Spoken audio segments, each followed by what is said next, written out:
What's up, guys? Welcome back to the 27th episode of the Coughy Show. My name is Mike, and I got Eric with me.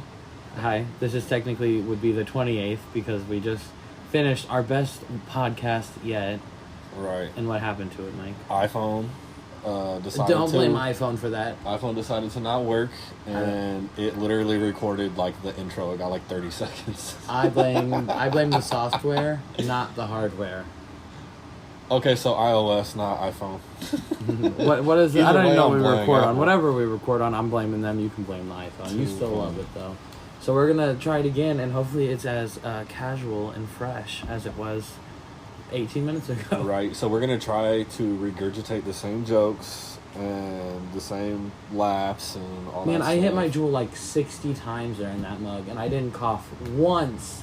The whole time. We Joe Rogan'd it, and not a single cough. I was quiet. Well, and round two, we're gonna do better. Yeah, I got a cough drop. I'm on my Wendy Williams shit.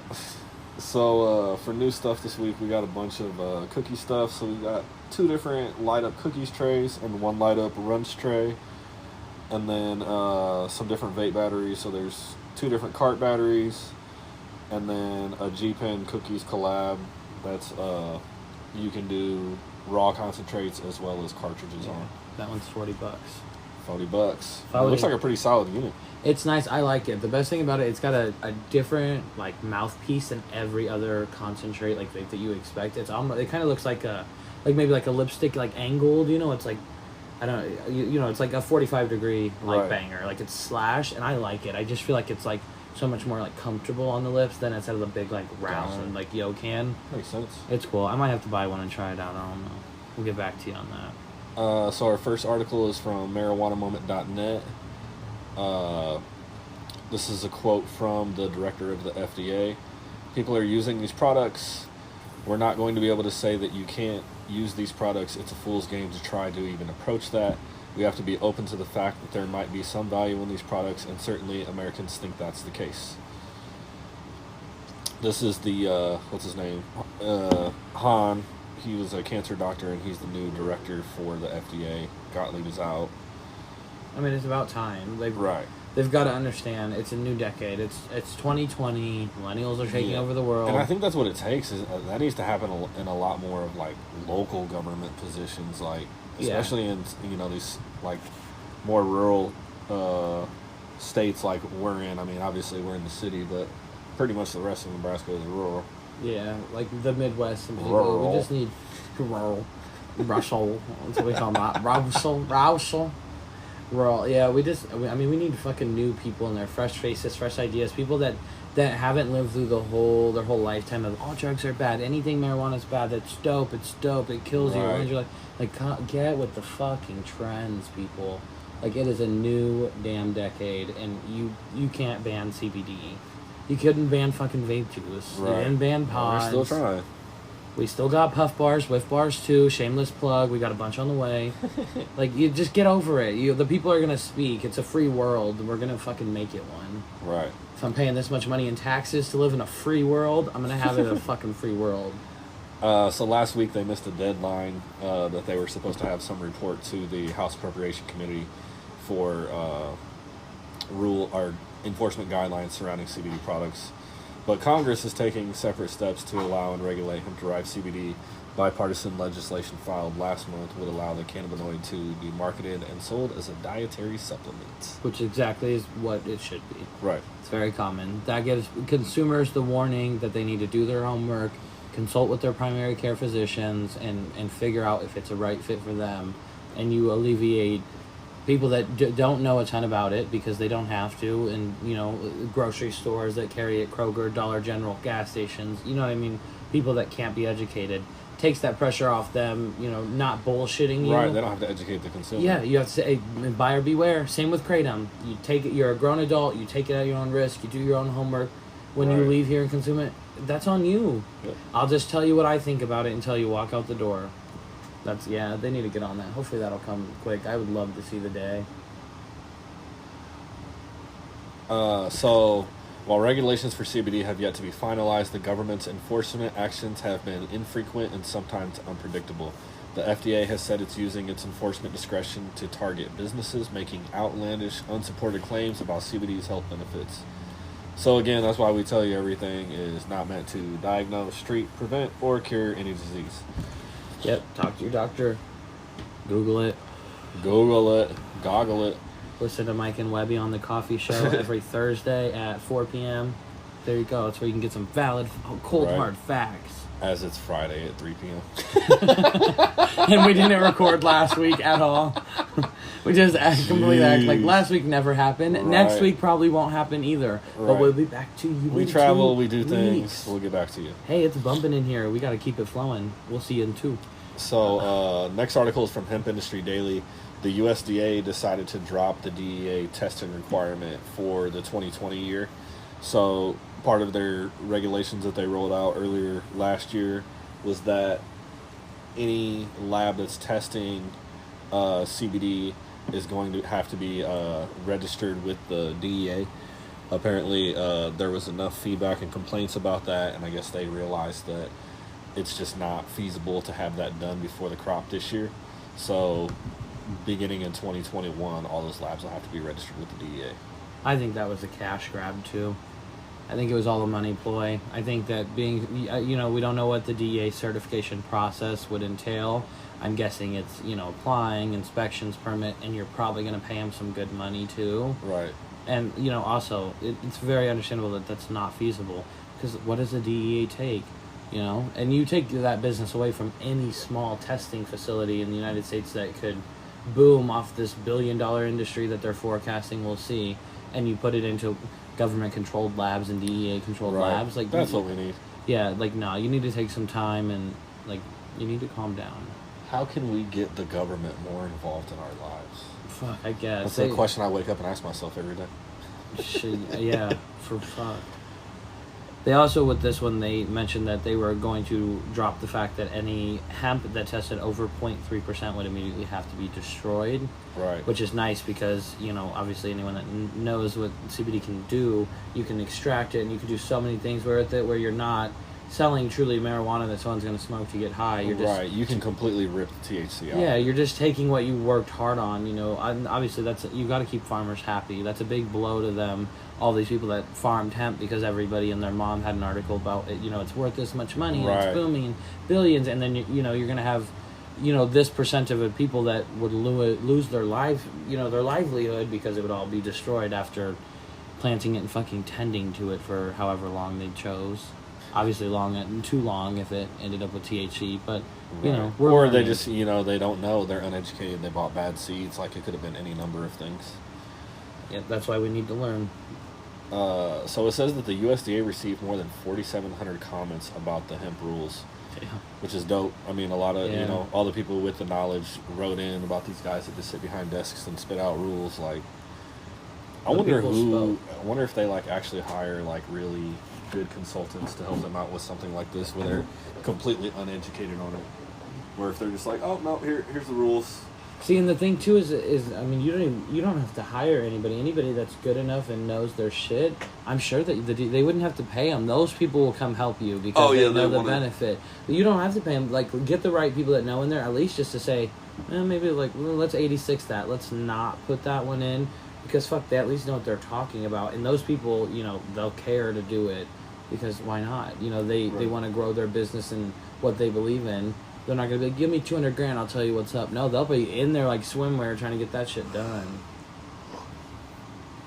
So our next article here is from Fox9.com. A Minnesota mother is fighting for a bill to allow her son to receive CBD oil at school. So a Chaska, Minnesota mother is fighting at the state capitol so that her son, who has epilepsy, can get the medicine he needs at school. She goes on to say that usually he's standing up and kind of starts twisting. We start yelling his name and he doesn't respond and drops dead to the ground. Usually hits his head, gets a hematoma, and it's a pretty violent shaking on the ground. I guess they've tried 3 different epilepsy medications, but Kate had life-threatening reactions to all of them. The only 2 things that have worked so far for this kid is medical marijuana and CBD oil. So she says that they just grab the CBD, pop it in his mouth, and within 20 to 30 seconds, his body stops shaking and his breathing comes back to normal. Yeah, I wish they would include what he actually takes in this and how he takes it. Something we kind of went back and forth on before because I understand the fear of, dosing it, but then at the same time, if it's pre-dosed and they know, and it's a, if it's a prescription, who knows really, but there's so many like workarounds where it's like, this could have been so much simpler, but now you're just dragging this process out for this little kid for something that, I mean, it works, leave him alone, I get, like, if you just give someone a brown bottle that has no label and nothing on it, say, here, this is his, take it when he needs it. Right. Yeah, but if they can say, these are syringes, this is what we give him, this is what works, if he has one, squeeze it in his mouth here, that should be easy. Any school nurse should be able to handle that. They can handle, dishing out any other prescriptions throughout the day, any medicine, any care, it shouldn't be any different. Medical marijuana, that's going to take more time. I could see a long time because, you never know the laws in states to actually, dose a child. And if you have to have someone specific, but then, we'll see in due time, kids will get older and they'll be able to self-administer, which would, hopefully take a lot of this away and kind of keep track of where they're at. Well, and like I said before, I feel like CBD is a stepping stone for the nationwide legalization of marijuana. Definitely. It's easing people into it. They're seeing the benefits of this one cannabinoid, so that opens them up to exploring other cannabinoids. Yeah, and I mean, they're talking about it. That's the biggest thing, is the more exposure that it gets, the more positive press that you can see, like this little dude that gets to live his life and have some relief. There's always bad in the snake oils and the shit that people will talk. But I've learned, just like my credit history, the more good that you put out there, it will outweigh the bad. And that's all that people have to do to, eventually get it to, decriminalization of marijuana, on a federal level. R.I.P. Bernie, fucking, hopefully he'll get it. But I don't know, they're saying he's not doing well. But I'm like, Bernie Sanders, he says hold on, we're going to pause this for a second because Eric got to erase his history on the last podcast. What history? Or the government the app saved Eric's ass because Eric had no idea that there was a presidential election I knew that there was a lot of politics going on. They've been talking about Iowa, so I was just like, man, I just like... What the fuck's going on in Iowa? I just, I'm like, somebody's always... They've talked about Bernie Sanders for like 4 years. I'm hoping he's doing good. I had to Google him because I didn't know it was the middle of a presidential election season, whatever you call it. Election season. Fuck, I had to Google him. I mean, some of it sounded good. I watched a good little snippet of him saying the first day in office he would, legalize marijuana. Let us pray. Right. Like, shit, hopefully whatever happened in Iowa, the caucus, hopefully that pans out well for him. I definitely did not know that. I mean, I can agree on, legalizing marijuana, but just like every other candidate, I feel like he has, outlandish views in some areas, but again, that happens from both sides. I don't think there's ever going to be like a perfect candidate because, I mean, everybody lives different lives and they have, laws are going to affect them differently. So one thing that makes somebody else happy is just going to piss somebody else off. So that's the beauty of democracy. I can't vote because I may or may not have a felony. But if I could vote, all I want is just one they don't talk about anymore. I'm just tired of talking about the fucking president. Any president. Senators, Republicans, Democrats, Congress. I don't want to talk about any of the people anymore unless it comes down to being able to tell people that CBD is a dietary supplement. Right. That's all I'm worried about for this year. Elections and everything else, I'm good. I'm busy. I can't vote. My voice doesn't make a difference. Right. Yeah. Right now. Until for potentially 7 years or so. Yeah. So moving on, we got an article from Yahoo. A study finds that artisanal CBD is not as good as pharmaceutical CBD, which is kind of logical. You would expect something that's done in a lab and is regulated by the government, I guess, to be better for you. I guess in some cases that's completely wrong, but they always fail to mention what other products they test in these scenarios. So it's kind of all just speculation in my opinion. But the doctor says here the use of medical cannabis to treat various medical conditions has grown in recent years. While not always legal, artisanal CBD has been available longer. So some people have been using it to treat epilepsy for years. For the study, researchers reviewed the medical charts of 31 children and teens with an average age of 10 who were followed for an average of 1 year. All had some form of epilepsy, including 32% with Lennox-Gastaut syndrome and 6% with David syndrome. Of the group, 22 were taking pharmaceutical CBD and 9 were taking artisanal CBD. Researchers recorded medication doses, levels of CBD in the blood, seizure history, and reduction in seizures with medication and side effects.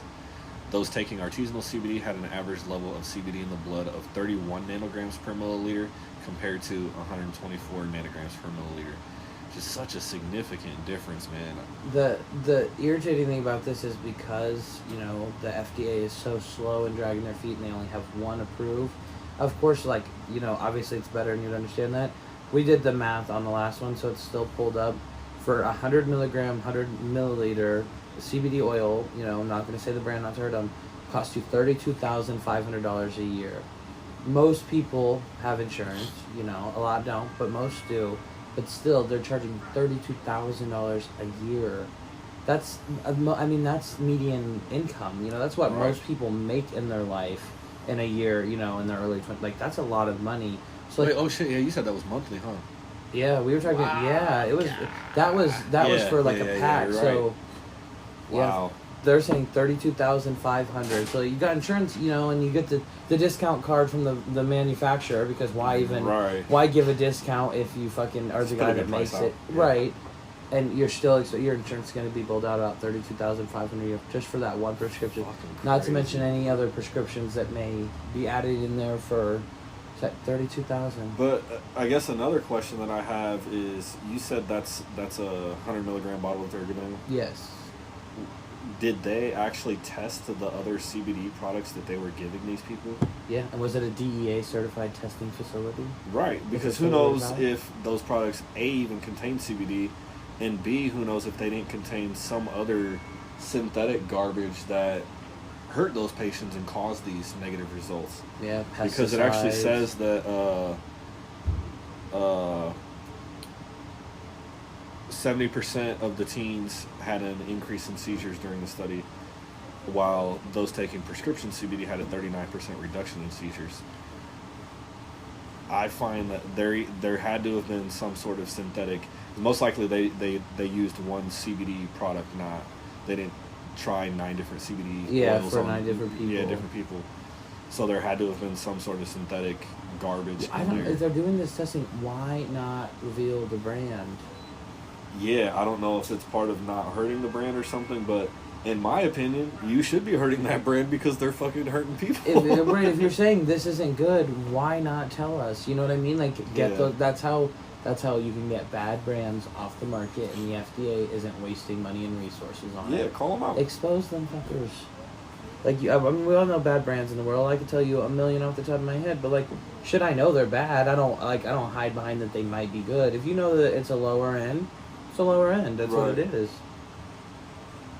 So our last article on a little brighter note is from Glossy.co. So Sephora announced its quote-unquote CBD standards, which sets parameters around CBD potency, ingredient quality, sourcing, and testing to reinforce the retailer's commitment as a trusted resource for the beauty and CBD landscape. It's funny because a few months ago somebody was sending pictures around, because every time it pops up in a new retailer, everybody's kind of hyped about it.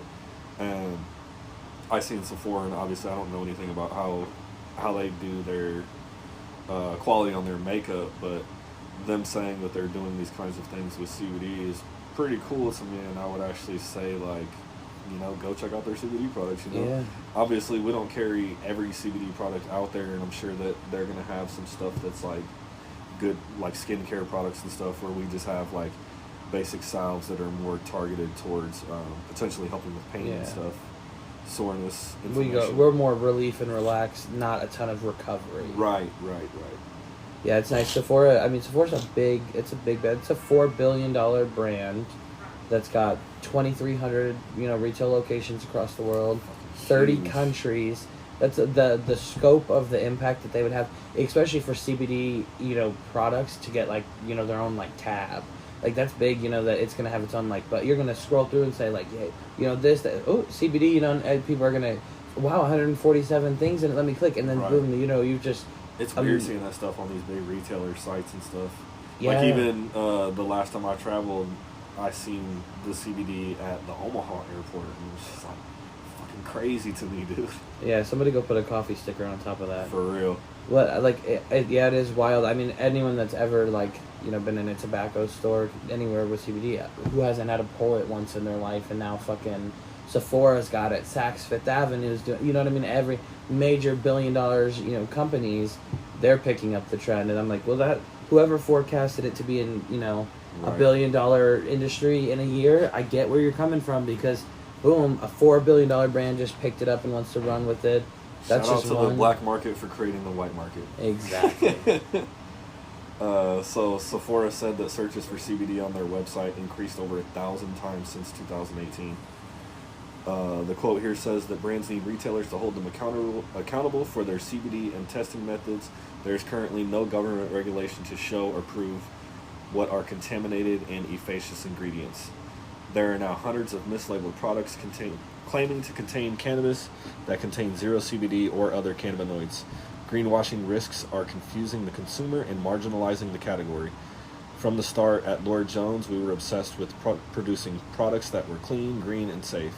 We wanted to hit precise levels of accuracy when infusing our products, and so we tested and tested and tested again. This is the most important piece of the Sephora CBD standards. Now all CBD products at Sephora will be tested for potency, as well as microbial and chemical contaminants. We've been talking about this shit for months, but that's pretty much what every brand should be doing. Like, if you want to sell these products, you should be making sure that you're selling a good, clean product, and not just like, Trash. oh, we can make 1,000% margin on this product instead of a 500% margin. Like, sell quality shit, and people will come back. Exactly, and then you'll make that money in the long run. You are forever customers, not temporary customers. Correct. Yeah, we want you to keep coming back. Well, I guess that's all we have. I really hope before we tap this phone that you guys get to listen to this podcast. Right. If Let's we see how redo it a Apple third did. time, that's going to be tough. Well, I don't know. I'm busy the rest of the day. I don't know about that. All right, we recorded. Perfect. We'll catch you guys again next week. Have Have a a good good week. one.